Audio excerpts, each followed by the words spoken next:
Hello, hello, hello. Good evening, everyone. I hope everyone's doing great. So I decided to pop in today because I have a really great topic based on a news item that I saw a couple of days ago, and I thought, this is something I should bring forward to you guys so that it can help explain a certain visa type. All right. Hi, everyone. Good evening. Tony Smile. Hello, Athomio Better, Bertha. So, guys, I hope you're doing great. And it's Tuesday, and I'm excited to bring this topic to you guys. So, I'm going to let people come in. As you come in, please say hello. And when I'm done with my topic, I will take a couple of questions. So, good afternoon from Sacramento. How are you? And Lily Gabriel, hi, how are you? Hello, Isheolua. Thank you guys for joining. So, I have a great topic today. Let me introduce myself to those who do not know me or are just joining my life for the first time. My name is Ifeoma Odunlami. I'm an immigration attorney from the Odunlami Law Firm. I'm also an immigrant. Our office is based in New Jersey, and we service and help clients in all 50 states of the United States and even abroad. And so, if you have an immigration issue, humanitarian, family based, be sure to give us a call, 973-993-1900. Our passion and our mission is to help fellow immigrants get legal status, to educate, to inform, because education and information gives you power to figure out how you can get yourself or your family or your loved one into a legal status. Hello, T Baby. How are you? So, guys, I've talked about the T visa before. T stands for trafficking. It's a pathway to getting a green card, but it's a type of visa that is not used often because a lot of people don't understand it. Actually, a lot of lawyers don't do T visas. And the T visa is the only humanitarian pathway to a green card that has never met the quota, right? I think it's probably going to start meeting the quota now because it's becoming more, um, people are getting to understand it a little more. So I have a newspaper, a news article, something that happened. I think it was a New Jersey couple that got convicted about a couple of weeks ago, maybe even a week ago. And I thought this is a good example, something that can really help you guys understand what the T visa is about. This is just one aspect of it, but it hopefully gets you thinking. And if you know somebody who's in this situation, please forward this video to them. The T visa is a lifeline to many people. So let me tell you about what happened, the case, and then I will discuss T visa some more. So this was a New Jersey couple that was convicted of forced labor and other federal crimes, which, human trafficking is one of them. And it was a 2-week trial in Camden, New Jersey, and the couple, Bolaji Bolarinwa and Isiaka Bolarinwa, were found guilty of human trafficking. So this is what they did. They got two. There were two victims who they were able to bring to the United States. One of them, or maybe even both of them, they got them here on a student visa, right? Promising them that they were going to get them into school and promising them all kinds of things, right? And instead, when they came into the United States, they turned them into human slaves, forcing them to do work. So, according to the Attorney General, the defendants deceitfully lured the victims to the United States with promises of benefits, but then betrayed them. And so the defendants engaged in a bait and switch, luring the victims with false promises of a life and an education in the United States, and instead subjected them to grueling hours, physical abuse, and psychological abuse. So specifically, victim number one, according to this news article, arrived in the United States in December of 2015. And as soon as she arrived, the defendant, Bolaji, confiscated her passport and coerced her through the threats of physical harm to her and her daughter, verbal abuse, isolation, and constant surveillance to compel her to work every day around the clock for nearly a year. And so victim number one was cooking, cleaning, and doing childcare. Then victim number two also came into the United States on a student visa. When victim number two arrived in the United States in April of 2016, the defendant similarly took her passport and coerced her to perform household work and childcare. And and there were threats of, there were constant threats on them. So at some point, victim number one and victim number two, something must have happened because this came to the attention of the government, and so they were arrested. And last week, they were found guilty of forced labor and other crimes. So this is a criminal case, but I want to talk about it from the immigration perspective, and that's the perspective of the victims, right? Victims of human trafficking can get their green card in the United States, and that's something called a T visa, right? So the T visa basically means that somebody that is when a trafficker gets a person through force, through fraud, through coercion, and gets them to provide either commercial sex trafficking or involuntary labor, right? So typically, I want to talk about the several situations that you can find trafficking. We find it a lot in landscaping, in painting work, in construction, in cleaning, in babysitting, people who are living nannies, living help, in gas stations, agricultural work. But guess what? We also find T visa trafficking in professional work, such as H-1B, E2 visa, J-1 visa, TN visa, H-2 visas, right?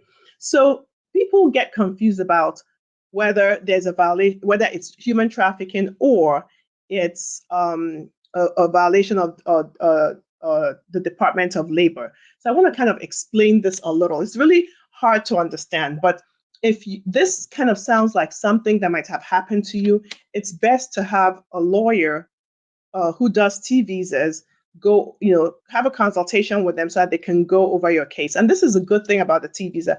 There's no statute of limitations. You're not cut off because it happened 20 years ago, 30 years ago. So a lot of times my clients who have no pathway and who came here 20, 30, 40 years ago, I ask them, tell me all the jobs you've worked, right? Or sometimes I ask them, tell me how you came into the United States. And a lot of times they're able to get their green card because there was a trafficking incident. Now, the trafficking doesn't have to have happened for a long time. It could have happened for a day. There's nothing in the law that says it has to have happened for this period of time. And there's nothing in the law that says it has to have happened at this time. So if you have no pathway, or even if you do, the T visa is one of the quickest ways to get a green card in all of the humanitarian type visas. So let me break down some of the scenarios where you can find a T visa, and hopefully it resonates with somebody. So you can find a T visa on, you have somebody who you're working for. The person typically knows that you're undocumented and you're working for them to maybe say construction. They fail to provide safety equipment for the job. And then when you're asking for certain equipment to be able to do the job properly and safely, they threaten to deport you. If they threaten to deport you, or if they think that you may go and report about the unsafe conditions, they threaten that they're going to call immigration or call the police on you. I've had a client who was kept working by the employer in this involuntary servitude by the threat that if you leave, I'm going to say you stole from me, and you know what's going to happen if the police know you're undocumented, you get deported. And so what happens a lot of the time is that person involuntarily continues to work, even if they don't want to stay in that position because they're afraid, right? So you want to focus on the compulsion. Why are they still there? Or even if they have left, why did they stay there for a certain amount of time without leaving? So another place that you can find trafficking is smuggling situations. You come in through the border, and maybe you might have paid a coyote to come in to smuggle you in, but then they bring you into the United States and put you in a house where they're forcing you to do work, to cook, to clean.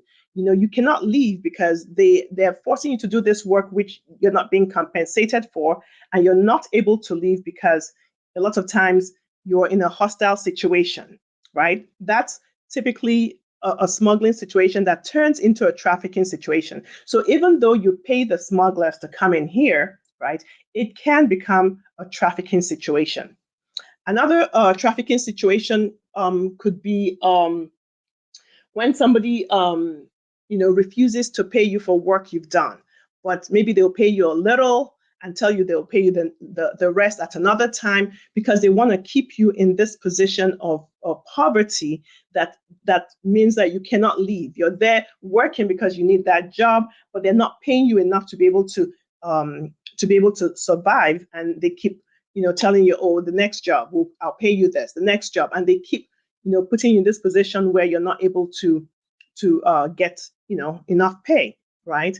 And you're afraid to leave for whatever reason. Maybe you've seen the way they treated other people, or maybe there's some direct or indirect threat with regards to getting authorities involved, right?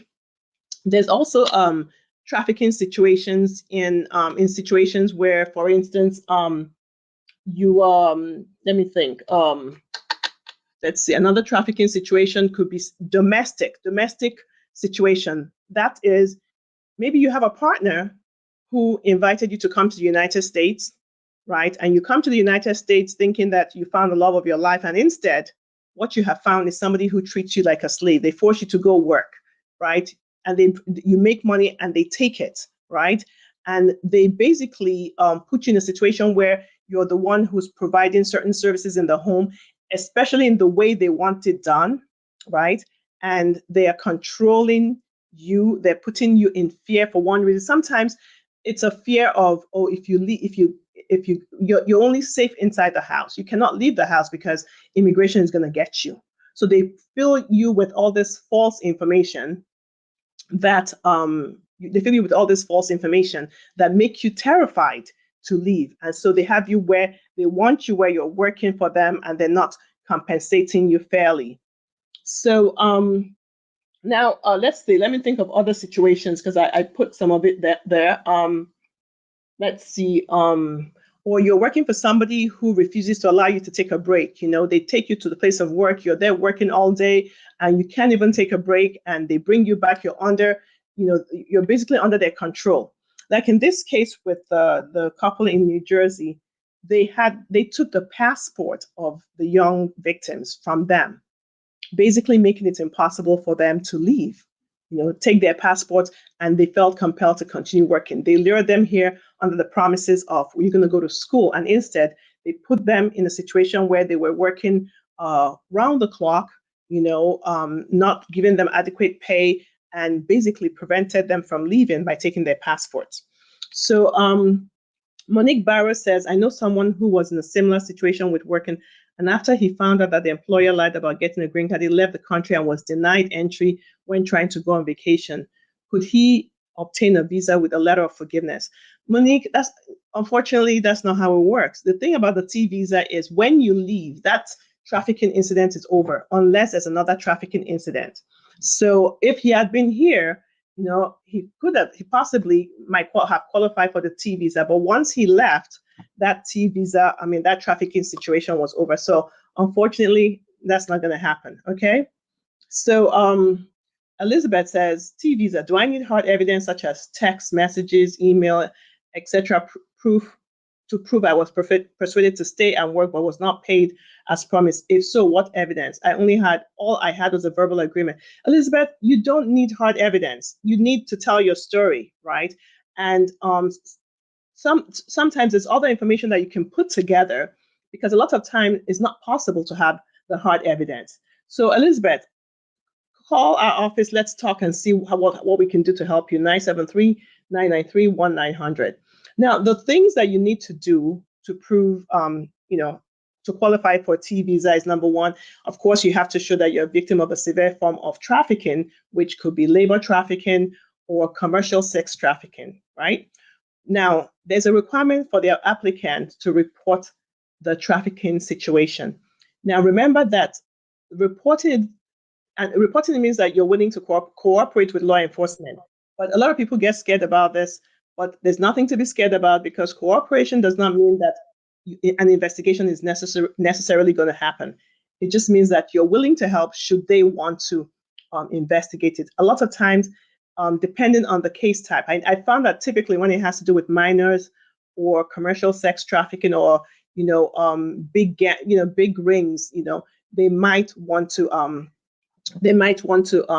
investigate. But a lot of times, especially with domestic trafficking, the FBI has it's hard to investigate every single thing. Now, the third requirement is the applicant has to have been physically present in the United States as a result of the trafficking, which is what us lawyers have to show. And the fourth thing is that the applicant will suffer extreme hardship if they were removed from the United States. And that's also something that a good lawyer will be able to show. So the good thing about the T visa is your abuser or your trafficker does not have to be a US citizen. No, they can be undocumented as well, and the T visa waives so many inadmissibilities, so many, right? And the T visa allows you to file for family members who are inside the United States and family members who are outside the United States. So they can be T visa derivatives. So I can't say this enough. I talked about just certain, categories of, certain trafficking situations, but trafficking situations are so different. So it's important, if you feel that you have ever been a victim of involuntary servitude, where you're being forced or compelled to do some kind of work. Sometimes a trafficking situation can be found in a situation where, somebody pays for the person to come over to the United States, and then the victim has to pay off the debt. But the more you pay, the debt never goes down. So you keep working for a debt that never goes down.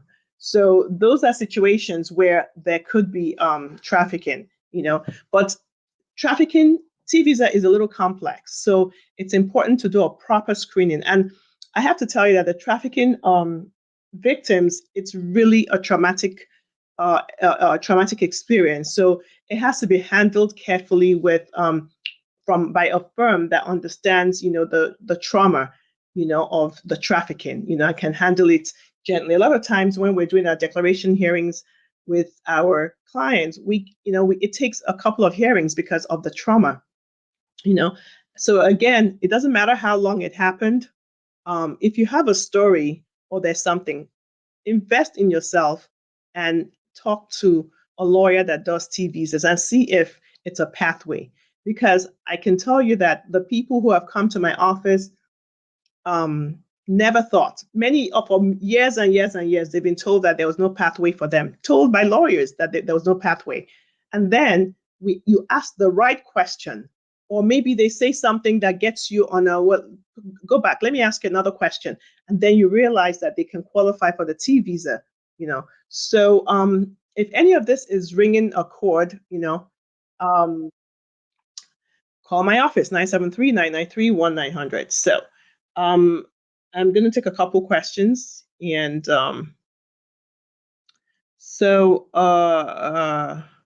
Jennifer says, is it okay for a husband who is a U.S.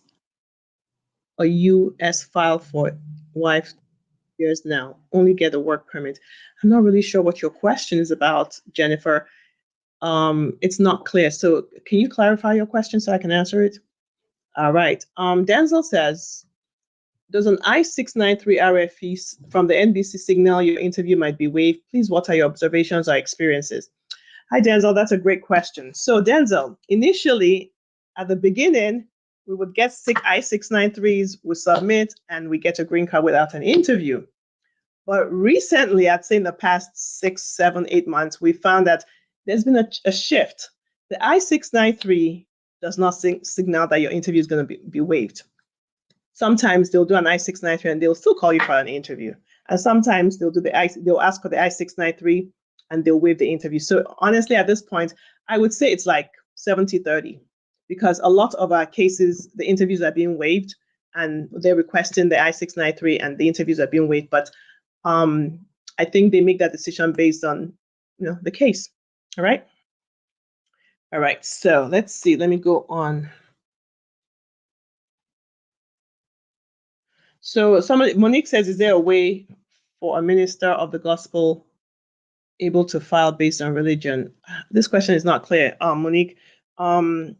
But what I want to say with regards to religious visas is you have to be in status to be able to file that if you're in the United States. Okay. All right. Let's see. Let me scroll through, answer a few questions. And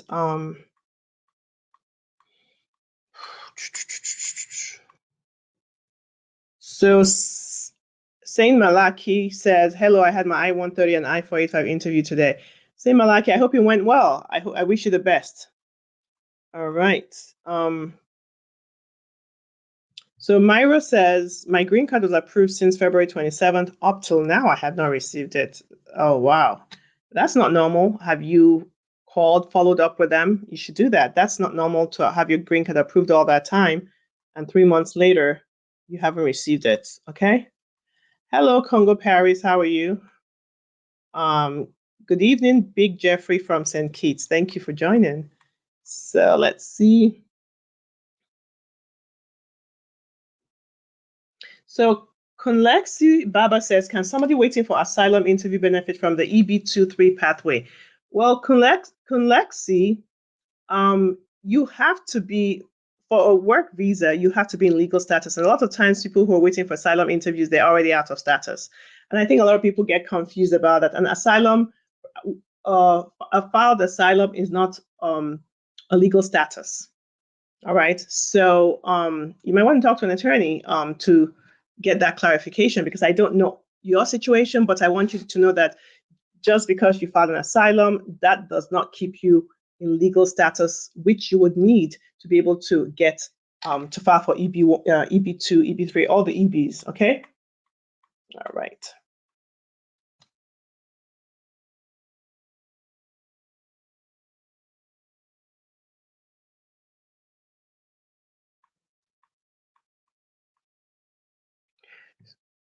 So at home with Bertha says, my children have IR7 child of a U.S. citizen, 10-year green card. Do they qualify for naturalization? You have to be 18. If you have a green card and you're not, if you don't become an immediate, if you don't become a U.S. citizen through derivation, then you have to be at least 18 to be able to file for naturalization. All right.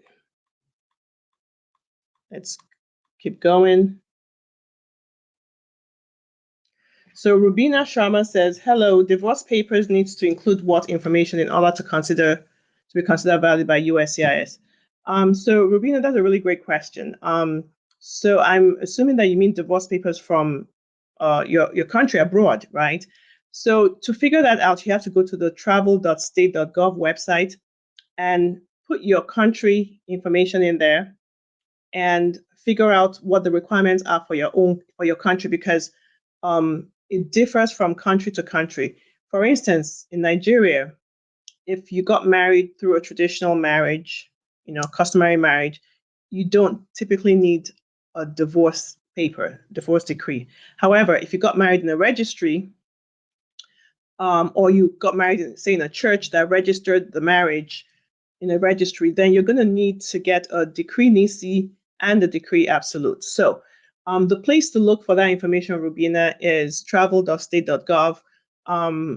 I think you go to the US visa, click on the US visa, then click on, is it authentication of documents or something? I don't remember now. And then find the country you're from, go to births, deaths, and marriages and divorces, and you'll find that information, okay? All right, let's see. All right, so I think that's pretty much all the questions I have here. But so guys, if you know somebody who's been here in the United States for a long time, I kid you not, at least 50% of the time, some job has put them in, has trafficked them. Because, when you're undocumented and people know you're undocumented, it tends to give them a sense of power that they can get certain types of work from you at a cheaper price. And sometimes the people who just force you in that situation where you're being you have to work, and they don't want to, they threaten you so that you don't leave. Sometimes it's an indirect threat where they make you believe that this is the only thing that you've got, and if you leave, all these terrible things are going to happen to you. But like I said, an attorney that specializes in T visa would be the best person to talk to figure out whether you have been trafficked, because sometimes trafficking can be very insidious. It's not always bright line trafficking rule. Okay. All right, guys. I hope this was a good topic for you guys. Please feel free to share it with anybody who you think would be interested in this information. And until the next time, I will see you. Take care. Bye-bye.